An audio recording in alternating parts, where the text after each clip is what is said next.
each other and be able to grow as a campus. Also, our academic SMART goals is in domain 1, improve from 2019 from a 75 to an 85. In domain 2, domain 1, improve from a 75 to an 85. Domain 2, improve from a 75 to an 85. And of course, domain 3, which is our an area that we're struggling, is from a 69 to an 80. And of course, we all want to improve to an approaches meets a master from a 90, 60, and 30%. Under House Bill early childhood literacy, the percent of third grade students that score meets grade level or above on the STAR reading will increase from a 36% from back May 2019 to a 41% in June of 2021. Also, our goals in the early childhood literacy progress measure, pre-K students that score in the making acceptable and adequate progress on the circle end of the year overall will maintain 100% in the English, and the scores that are here are both combined English and Spanish from, we want to maintain it from a 2019 to 2021. Also, kinder students that score 70% or above will increase from a 92 in the STAR Junior to a 97, and this is also combined scores with English and Spanish. And also in first through second grade students that score a 70 or above will increase from a 79 on a STAR Junior reading assessment at the end of the year, will increase to an 84 in both English and Spanish. And that was a literacy component. Now I'm moving to my math proficiency plan. And the third grade students that score meets grade level or above on STAR will increase from a 41 to a 46 in June 2021. And then the following goals will be met in the early childhood math in measure 1. Pre-K students that score making acceptable and adequate progress on the circle at the end of the year will maintain 100% in 2021. And then kinder students that score 70 or above will maintain a 98 in the STAR math end of the year assessment. Will maintain a 98 to 2021. And also first and second grade students that score 70 or above will increase from an 84 at the end of the year in 2019 will increase to a 90% in 2021. This concludes my presentation, and thank you, and everybody have a wonderful evening. Thank you, Ms. Villalobos. Our next presentation will be Midkiff Elementary, presented by Principal Ms. Blanca Lopez. Ms. Lopez? Yes, thank you, Mrs. Risica. Good evening, everyone. My name is Blanca Lopez, Principal at Midkiff Elementary. We will begin with our campus strengths. I do want to, as I go through the strengths, I do want to commend my colleague, Ms. Dory Villalobos, for some of the recognitions that I'm going to mention here this evening. In regards to TEA 2018-2019 accountability rating, Midkiff did receive an A rating. We also have a very strong parental support at Midkiff Elementary. We also have a low teacher and staff turnover, just like many of our colleagues have mentioned this evening. At Midkiff, we also have a very strong campus culture of excellence throughout the entire campus. Also this year, we did see an increase in student enrollment. On day one, we began with 687 students, a little bit of an increase from last year, and our current enrollment is currently at 701. We do have a pre-kinder program this year, as well as a couple of multi-age classrooms. Another thing that Midkiff is known for, of course, is our competitive extracurricular programs, and we will continue to work on that regardless of our current platform. So again, I do want to bring up those. In regards to our campus needs and priorities, we do want to continue to implement our CISD virtual instructional plan as dictated and indicated by our district. We also want to ensure that we implement the in-person instruction following all CDC and district guidelines. We will continue to implement the mission framework and implement mission rights across the content areas. In regards to STAR, we want to ensure that we increase our writing STAR scores from an 89% to a 92%. And in the area of science, we want to go from an 87% to a 90%. In the area of TELPUS, although we did meet the standard, we do want to increase from a 39% to a 42%. So we continue to work towards those goals. Other academic goals, by the end of the 2021 school year, we will continue to maintain the school rating of an A, and we will also continue to maintain all and earn all of our distinctions. In regards to our student attendance, at the end of each grading period, student attendance will be at a 98% or higher. Just like our colleagues, some of my colleagues did mention, we also have incentives going on the campus. We have certain things that are in place to continue to encourage our students to come to school virtually. We continue to do home visits, phone calls, and so forth. In regards to our student enrollment, we will continue, although we have good numbers and we have increased, we will continue to strive to increase the enrollment at Midkiff Elementary by 5% throughout the school year. Our plan for early childhood literacy, we will begin with a reading plan. The percent of third grade students that score meet grade level or above on the STAR reading will increase from a 63% from May 2019 to a 64% in June 2021. The following goals will be met in regards to the different measures. When we go to pre-kinder, students that score on grade level or above in reading on the circle assessment will increase from 96%, which was back in May 2019, to a 97% by the end of this school year. Kinder, students that score on grade level or above in reading on the STAR Junior assessment will increase from a 69% to a 73%. First and second grade students that score on grade level or above in the area of reading STAR Junior assessment will increase from 79% to an 81% by the end of this school year. When we look at our math plan, the percent of third grade students that score meet grade level or above in the STAR math will increase from a 62% in May of 2019 to a 63% by the end of this school year. Now looking on to our pre-kinder students, the students that score on grade level or above in math on the circle assessment will increase from a 96% to a 97% by the end of the school year. Our kinder students that score on grade level or above in math using the STAR Junior assessment will increase from a 90% to a 91% by the end of the school year. Our first grade students that score on grade level or above in the area of math using the STAR Ready assessment will increase from a 57% to a 60%.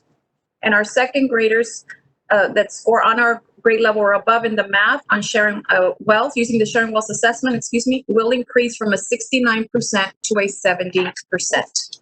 That is our plan for Midkiff Elementary. Thank you for your time. Have a great evening, everyone. Thank you, Ms. Lopez. Our next presentation will be MIMS Elementary, and our presenter is Mrs. Yvonne Zamora, principal at MIMS Elementary. Ms. Zamora? Yes, good evening, everybody. It's so good to see you all. Madam President, board members, Dr. Perez, the cabinet, and our esteemed colleagues. Oh, I'm so excited. Okay, as we get started, campus strengths. If you look at 2017, 18, and 19, we met standard in 2017. 2018, it was A rated, and as well as 2019. On domain 3, we met standard, and we were able to get 100% both years, 2018 and 2019. As far as ADA is concerned, we maintained 97% or above, so we're proud of that. If you look at the projected TELPAS scores for 2020, we got those from Mr. Gonzalez, and we needed 36%, which meant 25 students. Based on the information that Mr. Gonzalez said, we would have had 47% with 33 students. So that's exciting. We move on to student enrollment. Yes, we've had steady enrollment. If you look at 2018 and 19, we had 647, then 645. And this year, we've recruited so many students from IDEA. They're coming in. We had 2 more today. So they're trickling in. So yes, so we had a first grader and a pre-K today. So it's exciting to see that they're coming back, and we welcome them with open arms. If you look at the staff years of experience, and that's very important that we have a good percentage on all areas. It's important that we have a little bit of everything, because we can't have too much of too many. So if you look at, we're steady. So that's exciting as well. Our after school program, if you look at that, we have about a quarter of our students participating in our after school program, and so we're grateful for that. If we go to the next slide, okay. Our campus strengths. And Dr. Perez, I was thinking that maybe we could adopt MIMS as our mini-tropolis school. That we've been doing it since 2015, and we've been doing it with fidelity. So maybe that's something that MIMS could be known for, you know. And so we have a wax museum, drum lines. Our parents are very involved. We have commitment from all stakeholders, and our staff is highly qualified, and they don't leave. They just don't leave unless they get a promotion, which is wonderful. If you look at our virtual learning engagement, 100%, 98%, 97, 100, 99, 100, 100%. So they're coming in and we're reaching out to them every day.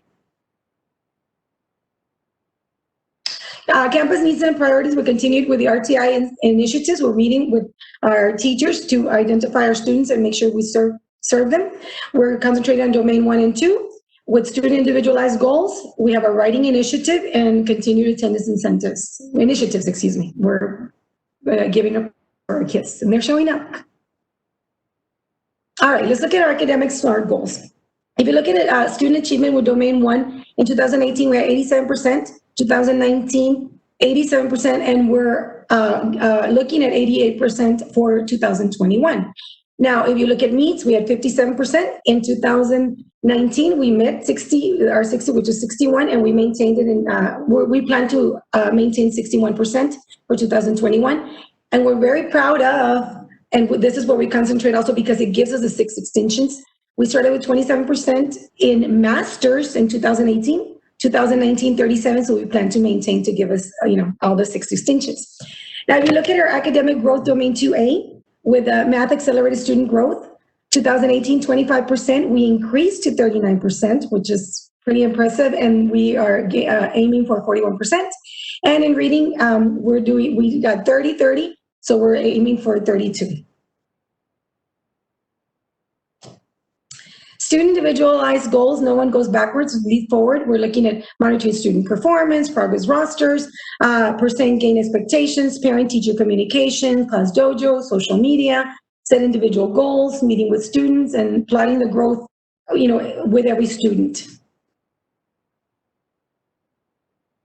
Increase master's performance in writing and science, okay? So we're very intentional about doing this. In 2018, we had 13%. We increased to 16% in writing, and our goal is to go to 17% in 2021. In science, we had 21%, and look at the increase, 48%. So we plan to maintain, our teachers are working extremely hard to make sure that we maintain.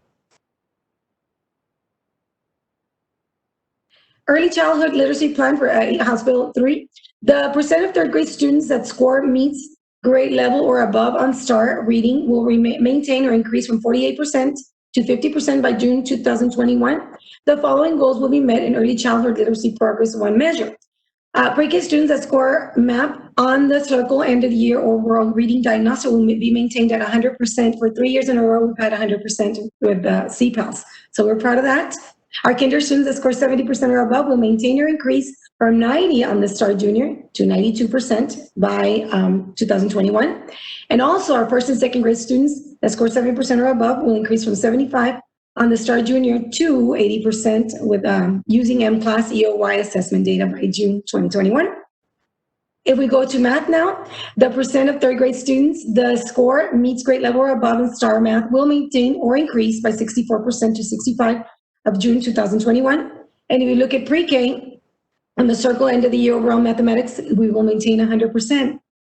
Again, kinder students will score 70% above, will be maintained or increased to 92 on STAR on STAR Ready Math Assessment to 94% using Imagine Math.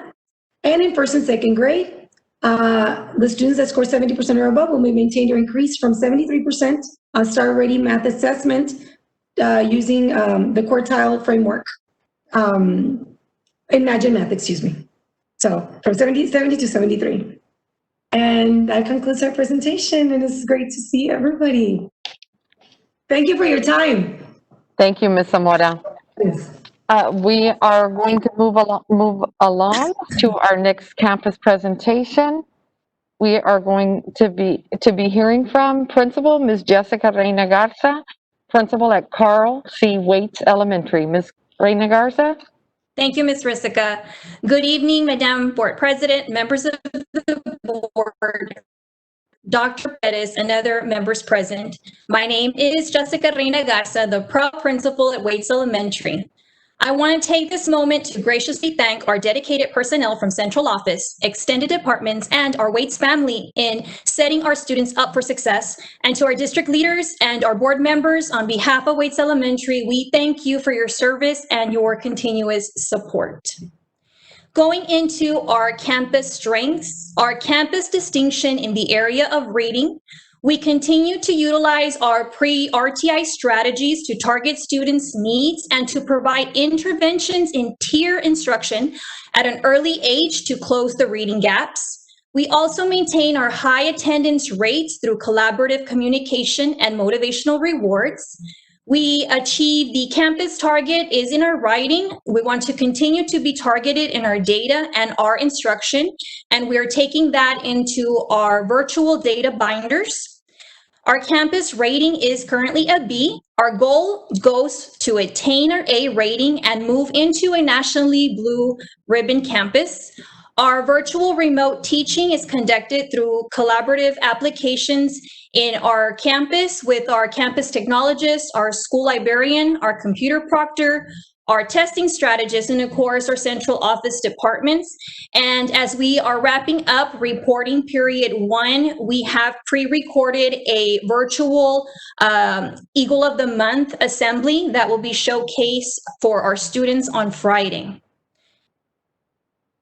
Our campus needs and priorities. Our goal is to increase students' performance on STAR through reading, writing, math, and science, and to continue to monitor and analyze the data that includes our TELPUS language proficiency levels of acquisition. To increase our student performance at the beginning, middle, and end of the year goals by identifying, monitoring, and providing the interventions for students who are at risk. We want to increase our student enrollment through recruitment and retain our students at Waits Elementary. Our professional development in technology and applications, as we are phasing into a media and communications academy. Our academic SMART goals is to increase overall performance in reading by 5% in each grade level in approaches, meets, and masters. We want to monitor and improve campus fluency in grades pre-K through second by showing at least 5% growth at each progress monitoring period. We want to increase our current enrollment through recruitment, and we do have some ideas already in place. We want to increase and maintain our 98% attendance rate during in-person and virtual instruction. And furthermore, to strengthen students and family support in times of COVID-19 through additional resources and materials for in-person and or during synchronized and asynchronized learning. Our campus, again, is in the process of transitioning into a media and communications academy, and we want to continue to build on our professional development for our teachers in the areas of technology. In our early childhood literacy plan under House Bill 3, our goal for reading, the percent of third grade students that score meets grade level or above on STAR reading will increase from 39 in May of 2019 to 43% by June of 2021. The following goals will be met in early childhood literacy progress. In measure 1, the percent of pre-kinder students that score making acceptable or adequate progress on circle assessment end of the year overall reading diagnostic will increase from a 74% in May of 2019 to a 79 or above by June 2021. Under measure 2, the percent of kinder students that score 70% on grade level above in reading will increase from 91 on the STAR Junior end of year assessment that was given to a 93% by June 2021 using our new screener, which is our M-Class end of the year. On measure 3, the percent of first and second grade students that score 70% on grade level or above in reading will increase from 80% on STAR Junior end of year assessment of May of 2019 to 82% by June 2021 using M-Class end of year assessment data. Now, our House bill under our math proficiency, our goal for math, the percent of third grade students that score grade level or above on STAR math will increase from our 54% in May of 2019 to 55% by June of 2021.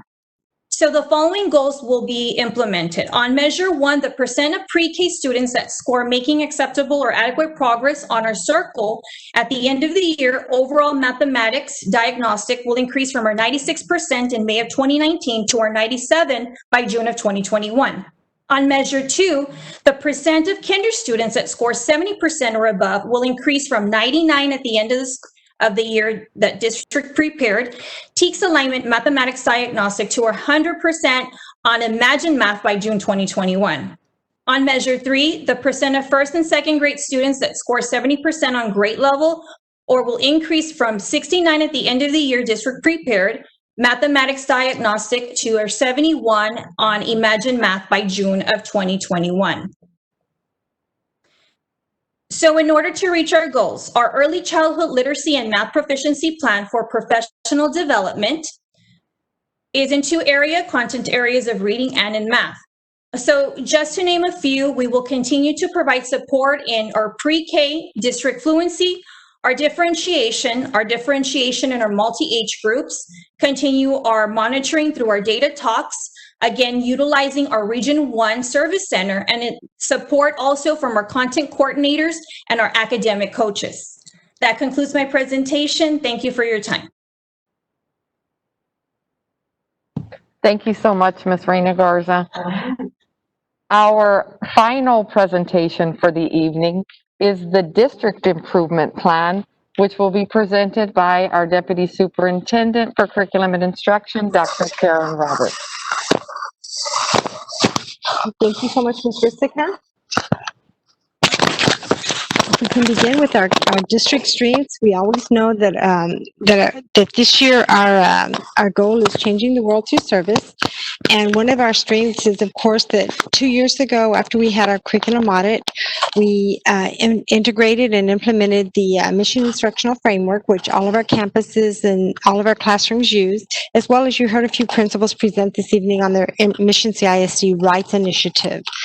Our strong campus academic programs, including specialty campuses which were implemented last year, such as the Veterans Memorial High School Patriot Early College Academy, our Salinas Fine Arts Academy, and our Leal School of Engineering and Technology. All of these are in year 2 of implementation.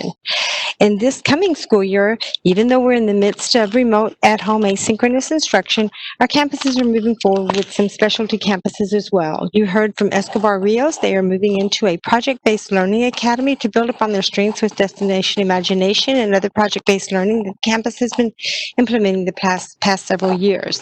At Pearson Elementary, they're looking into a sports and health specialty campus. Cavazos Elementary is looking into the health science specialty campus. And at Waits, you heard Ms. Reina Garza talk about the Media and Communication Specialty School. And you heard Mr. Angel Torres at Ralph Cantu Junior High talk about the STEAM and World Languages Academy, where they began offering Chinese and French this year. In addition, we did start with we piloted the pre-K 3-year-old program last year, but this year we are very happy to say that all 14 elementary campuses now have a pre-K 3 full-day program. And we began multi-age classrooms at elementary campuses. We started with a few last year. This year we are at 22 elementary classrooms that have multi-age classrooms. We also have the dual enrollment and associate degree programs that we continue at our Mission Collegiate Early College High School, at our T-STEM Academy at Mission High School, at our Career Tech Early College Academy at Mission High School, and other CTE and certification programs. We have numerous opportunities that we offer for our children. We have our STEM and STEAM programs at every single campus and our coding initiative from kinder all the way through 8th grade. We continue with extracurricular programs. even though not all children are able to come onto campus to practice, they are also practicing virtually right now with coaches at home.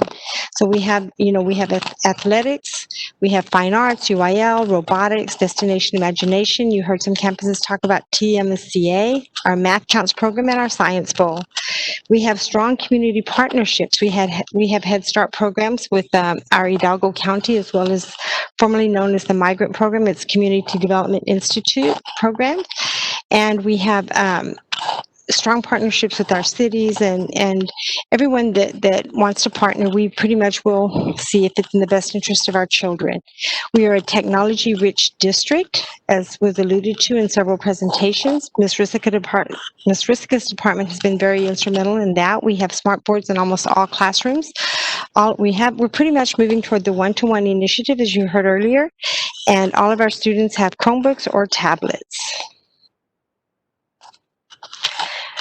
Our district needs and priorities, of course, is that we want that A rating. So this year we are, preparing for assessment with STAR, and then we know as an executive leadership team and curriculum and instruction, we're about systemic data monitoring. We look at all kinds of data. This week, all of our students are assessing with their grading period assessment. So that is something that Mr. Hill, our curriculum director, and our testing director, they're already ready to evaluate all of the data that comes in beginning on Friday.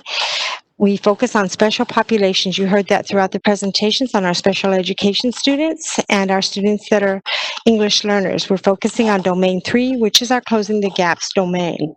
We focus on each and every student and trying to meet the needs of all students. We have continuous improvement in the service delivery model. You heard several campuses allude to needing to increase enrollment, and we know that that's a big target for us, as well as improving student attendance. Our student attendance incentives are in place, and so probably at the next board meeting, you'll be able to award some checks for campus and student attendance.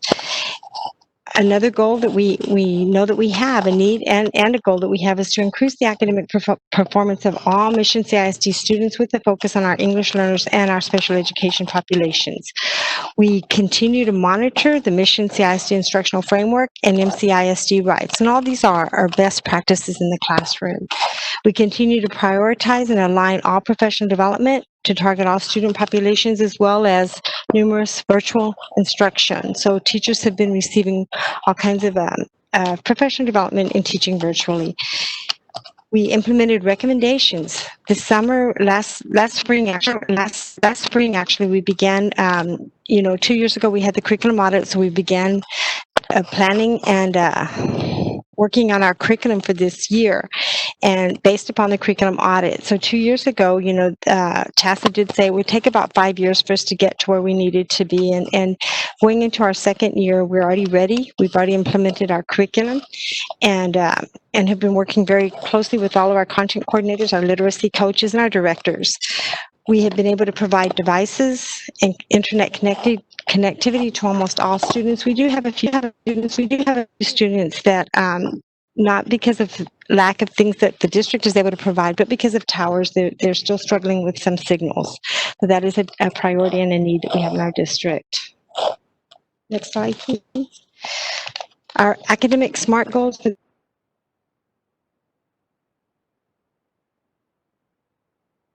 for the coming year, for the current, is 85.90. Domain 2A score, we want to go from a 76 to an 8.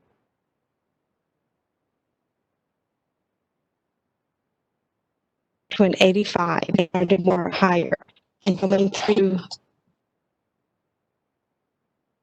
an 85. Go out. It's almost finished. And we want to achieve target in 15 out of the 18 areas and closing the gaps. We want to increase our CCMR percentage from a 77 to a 90. And I am happy to say that we do feel that we did achieve that 90 for the class of 2020, which will impact this year's rating. We want to earn that A rating.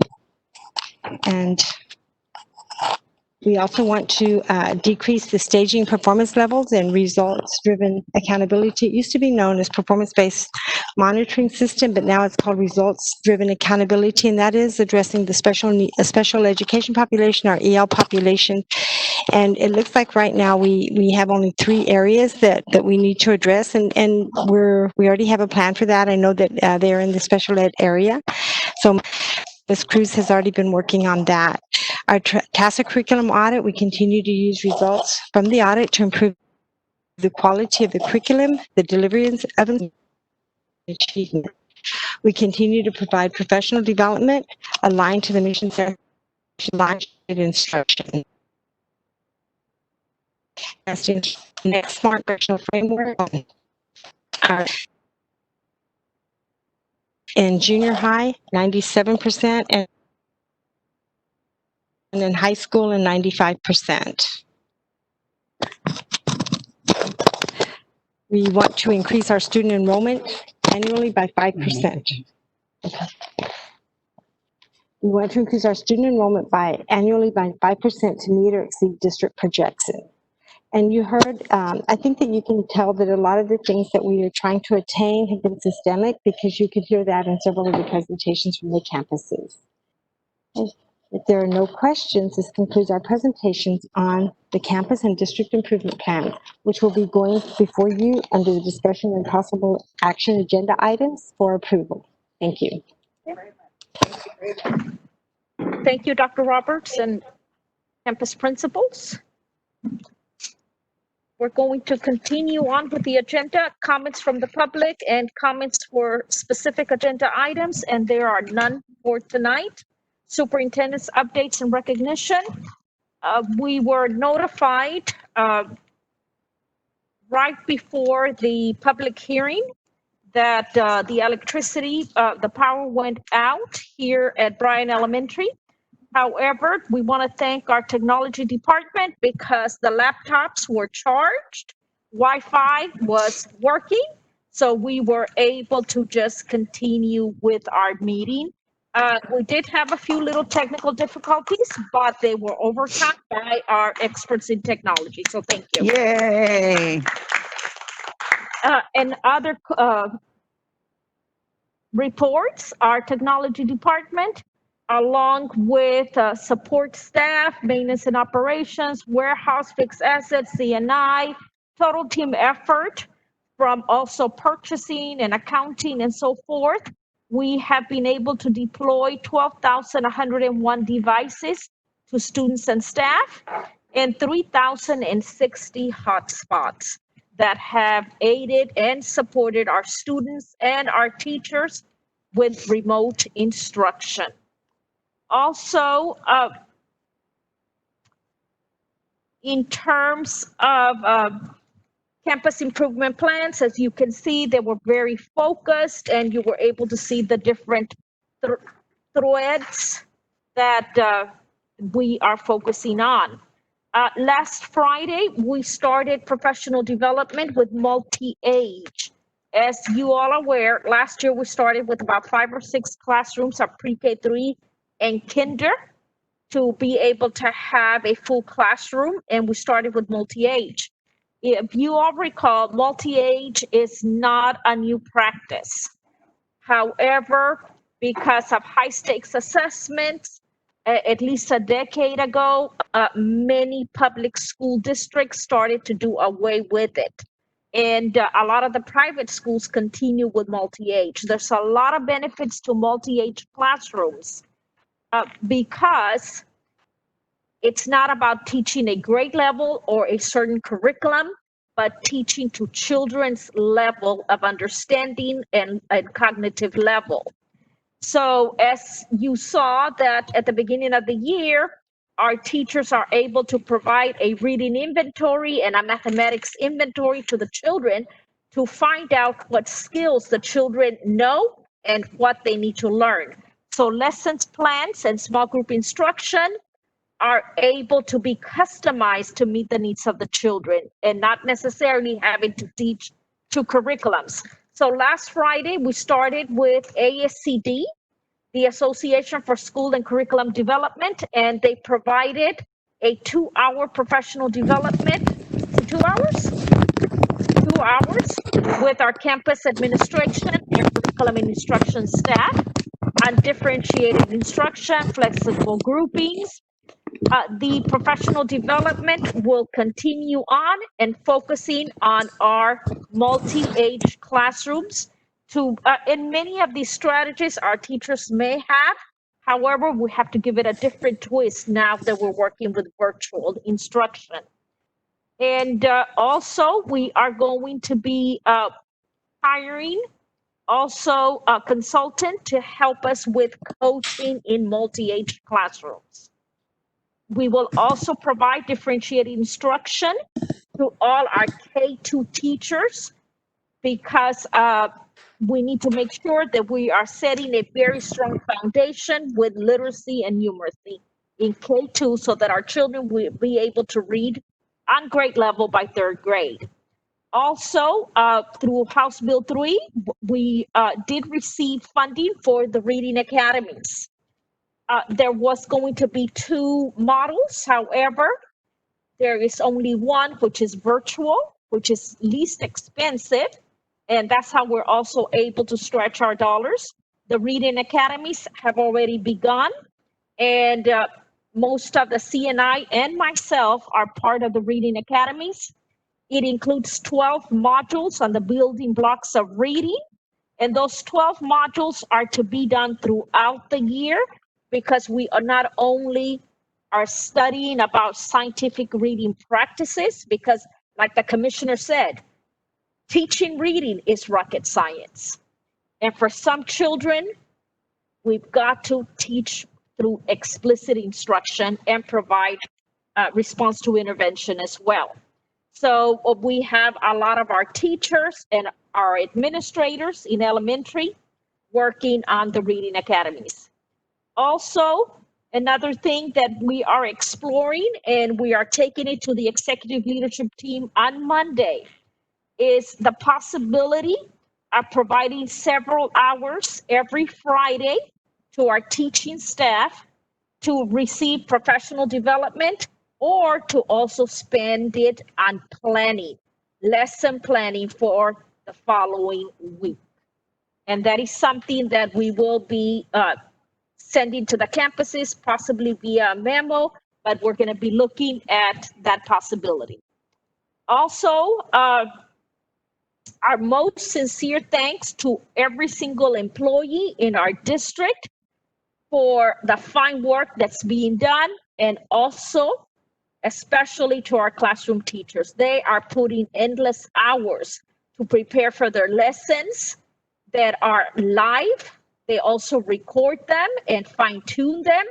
And then they also provide support in student groups and individuals, students to individual students, and also reach out to students and parents. So thank you, staff and teachers, for the fine work that you are performing. Another thing that we want to emphasize is that we are doing everything possible to keep our schools, our facilities safe. Through Safe Schools professional development, we have been receiving a lot of professional development. There's also about 3 trainings on COVID-19, how to disinfect, and how to practice good habits. And one of the things that we teach our children and everyone is, the power of 3: masks, physical distancing, 6 feet apart, and hand washing or sanitizing. And also, and one of the things that my son tells me is, Mama, I've got to sing the happy birthday song twice while I leather. So we want to remind everybody to practice the best 3 to combat COVID-19: masks, physical distancing, and we don't call it social distancing because we are social beings and it's important that we continue with being social. Instead, it's physical distancing of 6 feet or more, and the washing of hands and making sure we scrub for 20 seconds or utilizing hand sanitizers. TEA provided a lot of personal protective equipment that is being utilized in our district. and that is the superintendent's update. We're moving on to discussion and possible action agenda. Number 1, consideration and approval of an order authorizing the issuance, sale, and delivery of Mission CISD unlimited tax refunding bonds. Mrs. Ruiz? Yes, ma'am. Good evening, Madam President, members of the board, Madam Superintendent, members in the audience. First item on the agenda is consideration and approval of an order authorizing the issuance, sale, and delivery of Mission Consolidated Independent School District unlimited tax refunding bonds in one or more series, levying a continuing direct annual ad valorem tax for the payment of the bonds, authorizing an authorized representative to approve the amounts, interest rates, prices and terms thereof, and criteria, and certain other agreements, procedures, and provisions related thereto, and approving other matters incident and related thereto. Last week at the board workshop last Wednesday, October 7th, we presented a presentation to the board on the possibility of bond refundings. And the feedback and direction we received from the board was to continue with the process. And so this agenda item is being brought forward for your consideration so that we can get started with the whole process.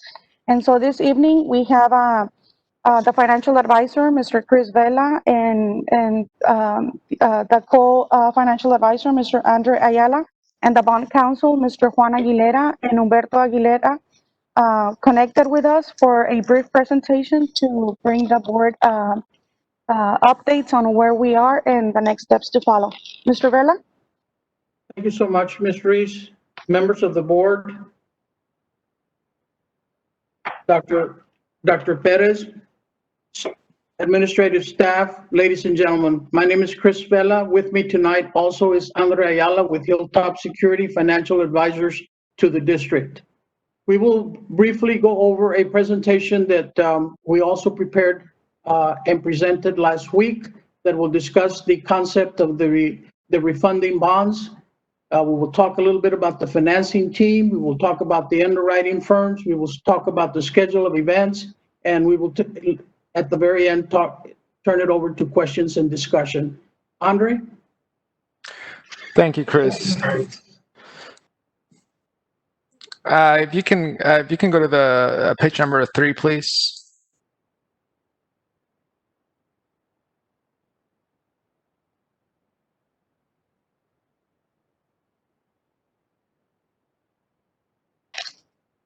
Give me a second, Andre, please. It doesn't. Okay, sorry. Thank you, Ms. Reese. Good evening, everybody. Andre Ayala here with Hilltop Securities. Good evening, Madam President, members of the board, Dr. Perez. As a recap of what we discussed last week, we're going to talk about the refinancing of a couple of series of bonds that the district has outstanding at the moment. 2014A and 2014B bonds are outstanding at this time. They have interest rates anywhere between 3% and 5%, and they are callable, meaning that we can take those away from investors that bought the bonds back then as early as February 15 of 2024. Now, why are we talking about this? You may recall that interest rates right now are at an all-time low, and the district could take advantage of refinancing these bonds and save on debt service, and ultimately save on its debt service tax rate. For purposes of this transaction, we would be talking about an advanced taxable refunding, because the bonds, again, cannot be taken away from investors until 2024. However, that does not prevent the district from executing a refinancing as soon as possible to lock the savings as soon as possible. Next page, please. So as of last week, the board gave us direction to prepare a plan of finance to proceed with this refinancing and seize the moment, as was discussed last week. So what are the next steps here? So in this plan of finance, you can see that we have a plan to issue unlimited tax refunding bonds, taxable series 2020. Tonight, the board has a parameters refunding order for consideration. We have our bond attorneys connected here in case there are any questions from a legal perspective. And what that order would do is that it would delegate the execution of the bond pricing to Dr. Perez, the superintendent of the district. So what this board would be considering is setting the minimum standards for this transaction to be executed. So last week we talked about what those minimum standards should look like. And Mr. Bell and myself recommended as a minimum 1 on your tax rate. So all the financial statistics that we have in that order and in this plan are tied to the district saving 1 cent on the debt service tax rate. So in summary, the parameters order would say that the bonds to be issued cannot exceed 44,930,000, that our net effective interest rate cannot be beyond 3.25%, and that our present value savings have to be at least 9% of the refunded obligations. Now, in layman's terms, 1 penny on your tax rate. That's what we're talking about here.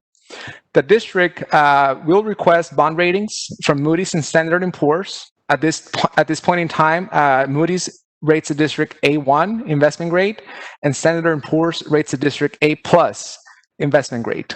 And this refinancing will not extend the original maturity of the bonds, which is 2036. It will leave it the same. The only thing is that your debt service will be lower as a result of lower interest rates. Next page, please. So what are the statistics that we're looking at as of last week? So we need to understand the market is dynamic. Interest rates change daily, if not hourly.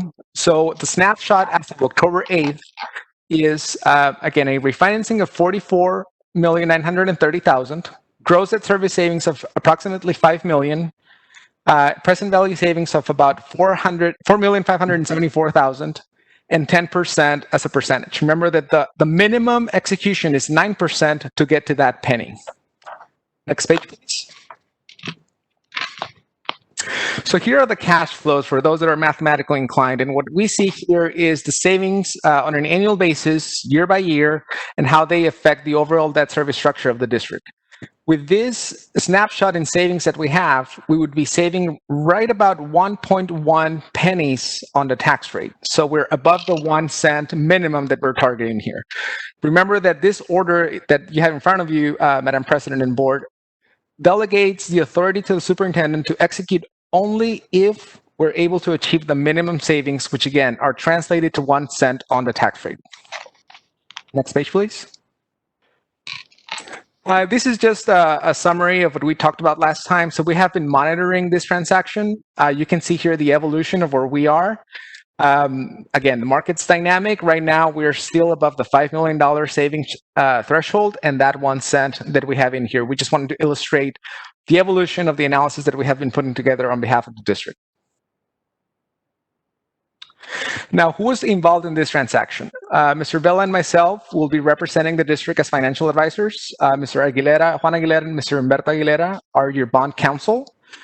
We have your school district finance consultant. They assist you with state aid calculations and dealing with how to get the funding from TEA for your bond payments. You have your paying and escrow agent who right now serves in that capacity for the 2014 transactions. We'll just switch it to the 2020. Again, we're going to go and secure ratings from both Moody's and S&P. We're going to have a list of underwriters here to be discussed shortly.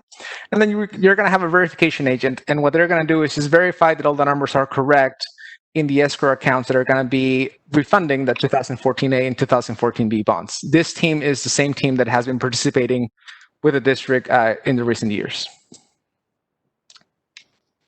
So as far as bond underwriting firms, so who has been doing transactions for Mission CISD recently? So over the last 10 years, Frost Bank has been senior manager on 6 transactions. You've had other firms involved as well. Estrada Hinojosa and Company has participated 1 time as a co-manager. You have RBC Capital Markets 1 time as a co-manager, and you have Stifel Nicholas 1 time as a co-manager. But who has professionally marketed to the district this specific refunding or refinancing? Estrada has sent 1 proposal, Frost has sent 3 proposals, and Samco Capital Markets has knocked on our doors twice. And finally, what is the schedule of events that we have right now? So today we're going to consider an order setting the minimum standards for the transaction and designating a pricing officer, which would be Dr. Perez. And the target date would be to move as fast as possible. We have Thanksgiving in the middle. So our target date to execute this transaction and secure the savings would be early December 9th. We just put that as a target date because that's your regular meeting date. So we put that in there as a target with a closing of the transaction before the end of the year. And that would be finalizing this refunding and getting the savings for the district. The target date where you lock your savings would be the date that we price, which right now we have it sometime in early November. With that, Dr. Perez, Madam President, members of the board, I'll take any questions you may have. And remember, we have our attorneys as well in case you have any questions from a legal perspective.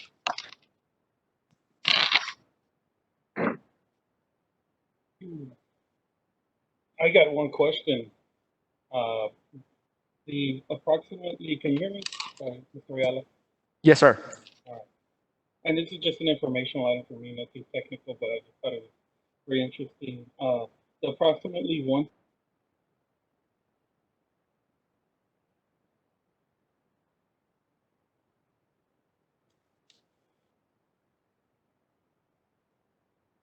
Can you hear me? Okay. I'll start over. Just the approximate 1% saving target on the tax rate. Could you explain how that was just how that was determined? I think I understood. Can you explain how the 1 cent tax rate would work? Or how was that number determined? Because that was just the target you guys shooting for on revenue. Yes. So if we go to the cash flow page, that would be page number 5.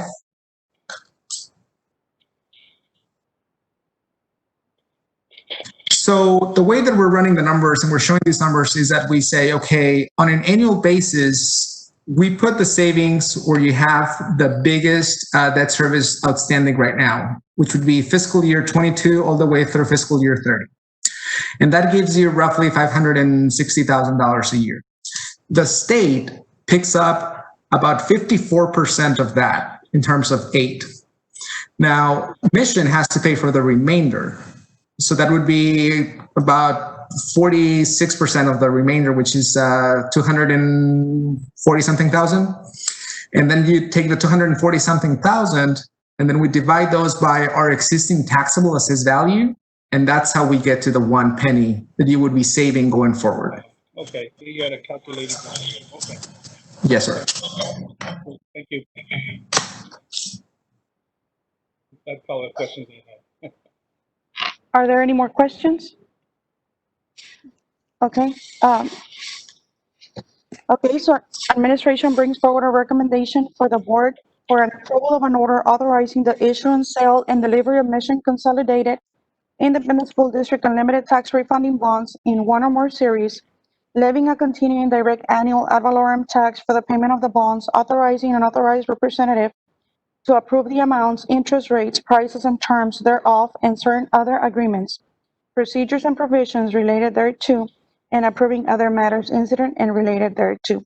Additionally, administration also brings an approval of the plan of finance and to approve the underwriters for this financing be Frost Bank, a senior manager with 50% liability, and Stradino Hosen Company Incorporated, and Samco Capital Markets Incorporated as co-managers with 25% liability. I so move. I second. Okay, tell me who moved and who second. Madam President, Patricia Ocaña Olivares made the motion. Thank you. And I second it, Ms. Minnie. And that was with Betty? Betty? Yes, ma'am. Okay. There's a motion before the board. I will call your name, and if you can please talk to me. Starting, Veronica Mendoza. Veronica, how do you vote? Aye. Petra Bazán. Petra Ramirez, sorry. Patricia Ocaña Olivares. Aye. Charlie Garcia. Aye. Dr. Trevino. Aye. And myself, 5. We have 6 ayes, 6-0. Thank you. Financial advisor and bond counsel, you're welcome to disconnect unless you want to continue joining us for the rest of the meeting. Thank you very much. Thank you so much. Thank you. Appreciate it. Thank you. Item number 2, consideration and approval of the CARES Act interlocal cooperation agreement between the County of Hidalgo, Texas, and the Mission Consolidated Independent School District. This item is being brought forward for your consideration. The district was able to purchase some equipment through the TEA Operation Connectivity Program. And out of 1,436,500, the district was only responsible for paying 718,250, and this purchase was funded out of Title I for aid funding. And so with this purchase, we were able to purchase 1,600 iPads, 3,300 hotspots, and 400 laptops at a reduced price using TEA's purchasing leverage. And so since a lot of entities in the state and as well as the nation received some of the coronavirus relief funds, the district has an opportunity to reach out to Hidalgo County to help us offset some of the costs for this program. And it's TEA calls it Local Match Reimbursement Program. And so when that came to our attention, we reached out. We received a call from City Manager from City Mission, Mr. Perez, to alert us that we could contact the county, that the money didn't have, the city didn't have any money, but we were, he was to refer entities to the county. And so administration contacted the county, and from Thursday to Tuesday, within a matter of days, 5 days, they approved the request from our superintendent. And so this item is being brought forward for your consideration. The way the program works is that if we submit this application, we're required to submit this application to TEA. And if TEA funds us, we're going to get money from the county as well. So the impact to the district would have contributed zero amount. Any funds that we save will be reallocated for other instructional purchases. As you know, connection continues to be a challenge for the district. And so we hope that that we can get reimbursed the 718,000 we had to pay. And so administration brings forward a recommendation of the approval of CARES Act interlocal cooperation agreement between the County of Hidalgo, Texas, and the Mission Consolidated Independent School District, and authorize superintendent to sign this agreement. I so move. I second. There's a motion on the floor by Charlie Garcia, seconded by Patty. Is that correct? Yes, Madam President. Okay, thank you. All those in, never mind, let me go down to Betty. How do you vote? Aye. Petra Ramirez? Patricio Caño Olivares? Aye. Charlie Garcia? Aye. Dr. Sonia Trevino? Aye. And myself, Minnie Rogers. You have a vote 6-0. Thank you, ma'am. Item number 3, annual compliance announcement of Board of Trustees, continuing education credit, CISD hours. Madam President. Thank you, Dr. Perez. Background information. Effective September the 1st, 2007, Texas House Bill 2563 required a report on the status of compliance of each board member with regards to board training required per calendar year. However, recent changes in the Texas Education Code changes the way school boards report the hours of continuing education credit earned by school board members. Under the new law, the time of credit reporting will depend on when the district holds trustee selections. Announcements will be made at the last regular board meeting before trustee election. The point of the change was to synchronize the time of the report with the time of year when the credits are actually due to be earned. As most board members are elected and state's rules give board members 1 year to earn their required credit. This requirement is to provide a notice of the training hours that each board member has accumulated, or if a board member is deficient in meeting the training hours required. This should be reflected in the minutes of the last meeting before a Board of Trustees election. In order to comply with this requirement, this report will be presented by the President of Mission CISD Board of Trustees at the April meeting, which now becomes October because we did not have elections back in May. In 27, the Texas legislature passed Senate Bill 1566. The bill changes Texas Education Code, Section 11.159, in the following ways.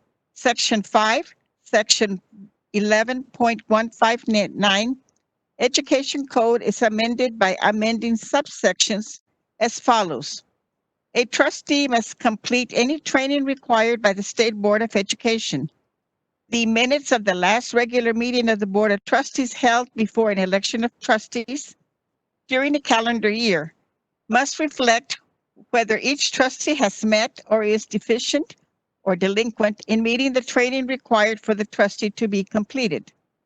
As of the first anniversary of the date of the trustee election or appointment, if the minutes reflect that a trustee is deficient, the district shall post the minutes on the district internet website within 10 business days of the meeting and maintain the posting until the trustee meets the requirements. Also, the board president must annually distribute the framework of governance leadership to all current members of the board and the superintendent. And I know you have gotten them today. Okay, so you all have received them. Due to the COVID-19 pandemic and orders issued by the Hidalgo County Health Authority, the May 2020 election was postponed until November the 3rd, 2020. Therefore, this report of credit hours is for credit hours accumulated during the 2019-2020 fiscal year.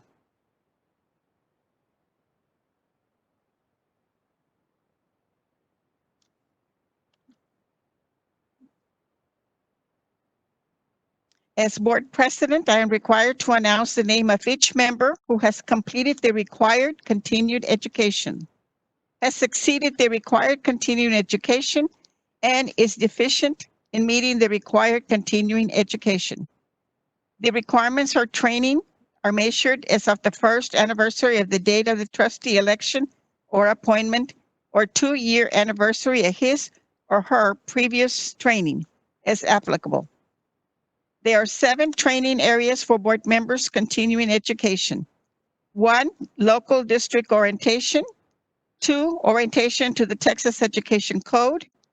3, legislative update to the Texas Education Code. 4, team building. 5, additional continuing education. 6, evaluating student academic performance and setting goals. 7, identifying and reporting abuse, trafficking, and other maltreatment of children. To the extent applicable to each board member, I will announce the completion or deficiency as to required training.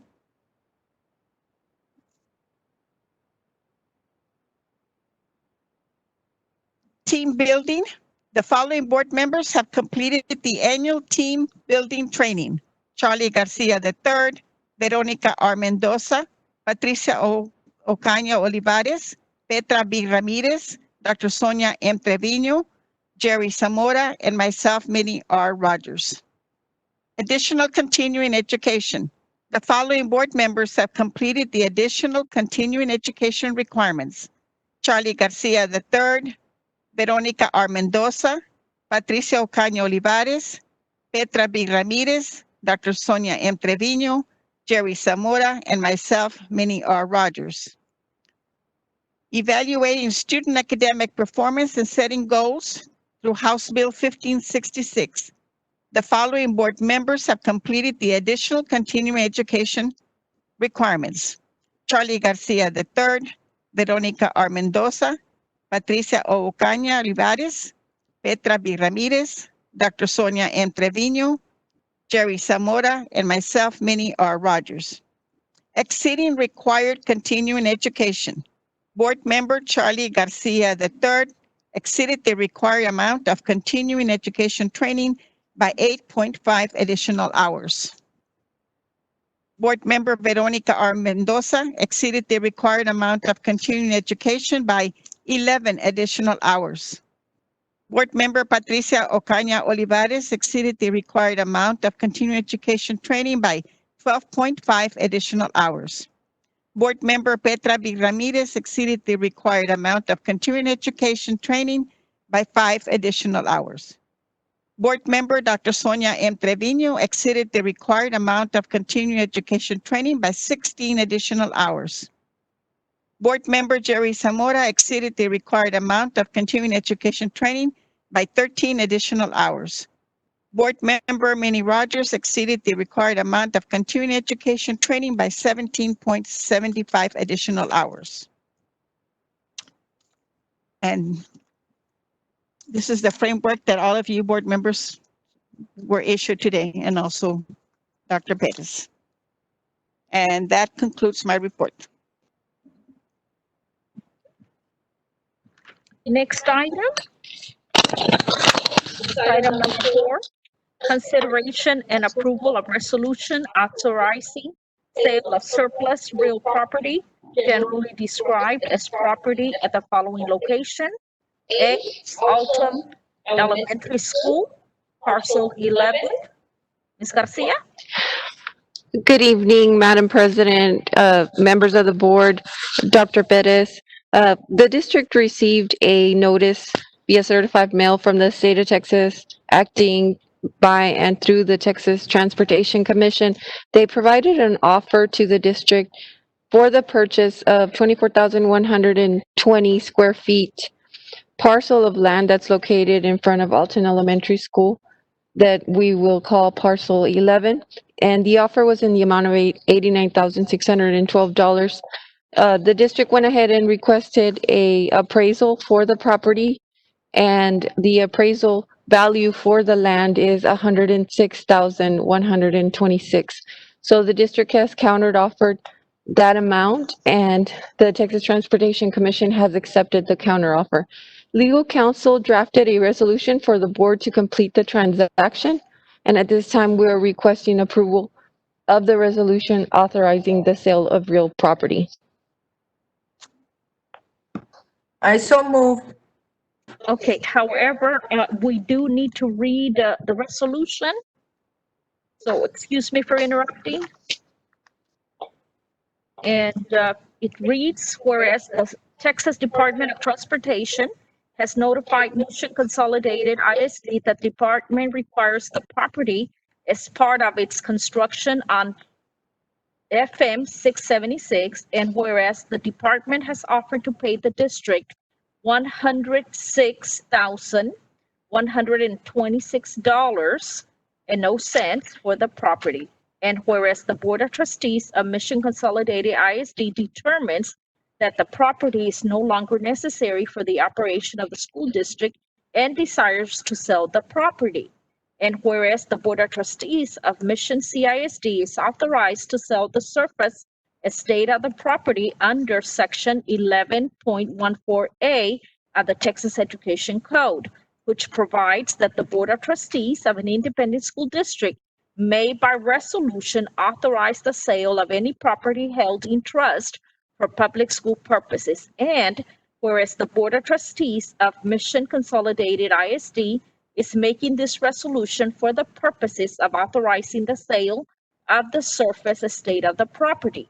Now therefore be it resolved that Mission Consolidated ISD authorizes the sale of the surface estate of the property in accordance with sections 11.154A of the Texas Education Code and directs the superintendent to take all necessary steps to conclude the sale of the property in accordance with section 272.001B4 of the Texas Local Government Code, and be it further resolved that Mission CISD adopts by reference the appraisal of the property attached to Exhibit A, and be it further resolved that the undersigned president of the Board of Trustees of Mission CISD is authorized and directed to execute any and all instruments appropriate or necessary to effectuate the sale of the property. Approved by Mission CISD if approved by Mission CISD Board of Trustees at the meeting of 14th day of October 2020 in accordance with the Texas Open Meetings Act and containing a posted agenda item for deliberation regarding sale of real estate. And now you may continue with the vote or with the motion. Okay, motion is read by the rest. Okay. Betty made the motion Second. As read. as read, and who seconded? Dr. Trevino. Who? Dr. Trevino? We have a motion made by Betty and a second by Dr. Trevino. Veronica, how do you vote? Yes. Aye. Petra Ramirez. Patricia Ocaña Olivares. Aye. Charlie Garcia. Aye. Dr. Trevino. Aye. And myself, Minnie Rogers. The vote is 6-0, sorry. Okay. Item number 8, items to consider. The board will consider and may act on the following items under a consent agenda. Any trustee may request the removal of an item from the consent agenda for individual consideration and action. And we're looking at under items 8 from number 1 to number 11. Motion to accept item 1 through 11D and all the subgroups. I second, Madam President.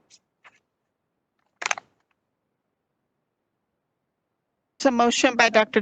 Sonia Trevino, second by Ms. Patricia Olivares. Betty, how do you vote? Aye.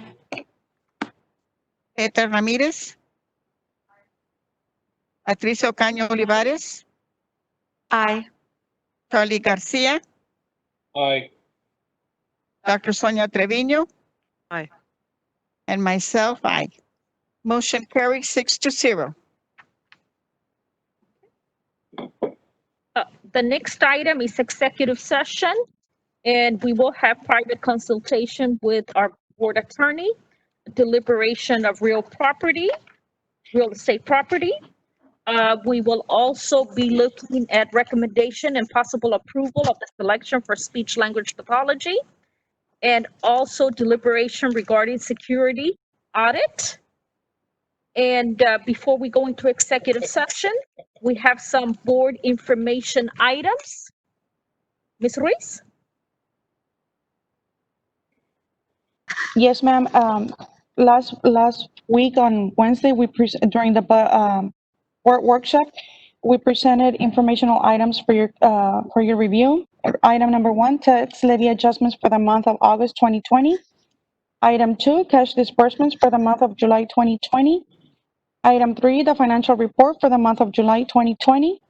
Item 4, financial report of self-funded health insurance fund for the month of July. Item 5, the Financial Integrity Rating System of Texas. Item 6, 2020-2021 Annual Budget Report. Item 7, update on bond refunding opportunities. And Ms. Garcia? Item number 8, social services resources our licensed professional counselors and counselors offer our students. And item number 9, update regarding in-person athletics for fall sports. And item number 10, personnel employment resignations, transfers, and compensation changes. Are there any items that the board wishes that we cover in specific? Important dates to remember: November 4, 2020, we will have Board of Trustees workshop, and the workshop is in lieu of the committee meetings, and the time will be announced. November 11th, 2020, we will hold our regular Board of Trustees meeting at 7 p.m. November 25th through the 27th is Thanksgiving holidays. All campuses, departments, and administration building offices will be closed. And that is it.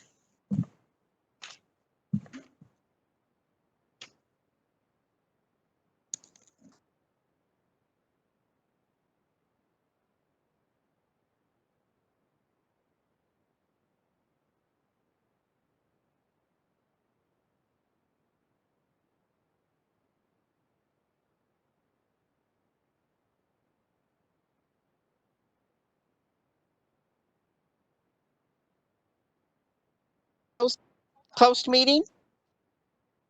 You can't? I think it went back out to the regular meeting. That's the what I saw. We were in a closed meeting, and then I think I just saw something on there that said it went back to the regular meeting, or said the close is now ended.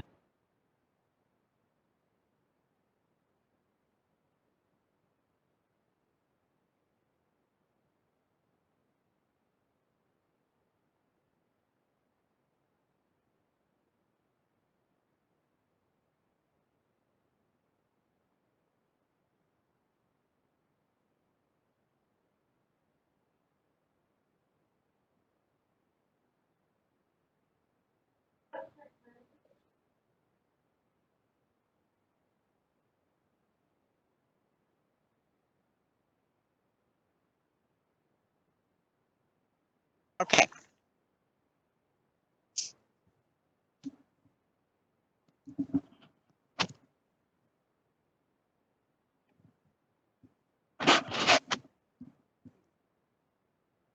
Okay, we're